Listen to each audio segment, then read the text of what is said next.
Sveicināti droneexperts.lv kanālā. Šodien jau trešais DJI Osmo Pocket 3 un jaunā DJI Osmo Pocket 4P salīdzinājuma video. Šī video fokus ir abu divu šo kameru salīdzinājums to spējā ierakstīt slow motion video. Jautājums ir ne tikai, kura no abām divām šīm kamerām ir spējīga ierakstīt lēnāku slow motion video, bet parunāsim arī par jaunās DJI Osmo Pocket 4P kameras slow motion ierobežojumiem.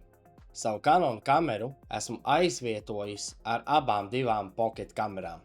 Noskatoties šo video līdz galam, uzrakst komentārā, kā tev šķiet, kura no abām priekšējām kamerām bija jaunā DJI Osmo Pocket 4P. Vēlreiz liels paldies droni.lv veikalam par iespēju iztestēt šo jauno kameru, kā arī, protams, salīdzināt to ar manu Osmo Pocket 3. Lai arī abas divas šīs kameras ir spējīgas ierakstīt video līdz 4K izšķirtspējai, būtiskākais gan, kas nošķir abas divas šīs kameras, ir kadru ātrums.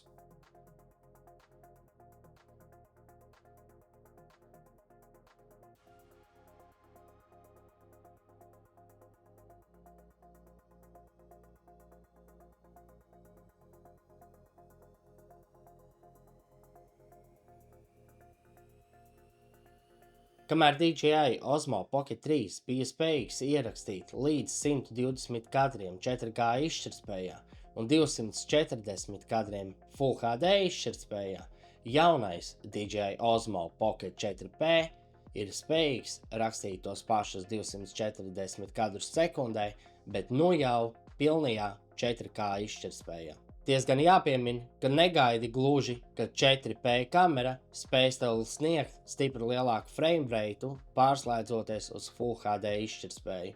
Tā personīgi bija viena no lietām, par kurām bija aizdomājies arī es pats, bet uzliekot visus šī brīža jaunākos updateus, saskāros ar to, ka gan Full HD, gan arī, protams, 4K izšķirtspējā, abās divās izšķirtspējās ir iespējams ierakstīt video līdz 240 kadriem sekundē.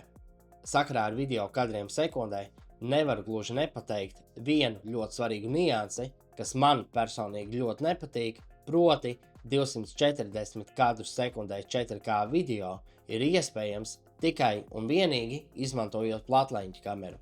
Ja gadījumā izmantosi 60 mm telekameru, saskarsies ar ierobežojumu, ka varēsi filmēt 4K video tikai līdz 200 kadriem sekundē. No kurienes gluži nāk šāds ierobežojums īsti nav saprotams, it kā procesors jau, protams, viens tas pats abām divām kamerām, un ja vēl jau vairāk paskatāmies, primārā kamera taču, protams, ir kvalitīvāka par sekundāro, tāpēc nav gluži īsti skaidrs, kāpēc otrajai telekamerai šos kadrus sekundē būtu jāapgriež, bet, diemžēl, tā tas ir. Ja jau tik līdz šī video noslēgumam, tad attiecīgi uzrakst komentārā, kā tev šķiet, kura no šīm abām divām kamerām ir jaunā DJI Osmo Pocket 4P.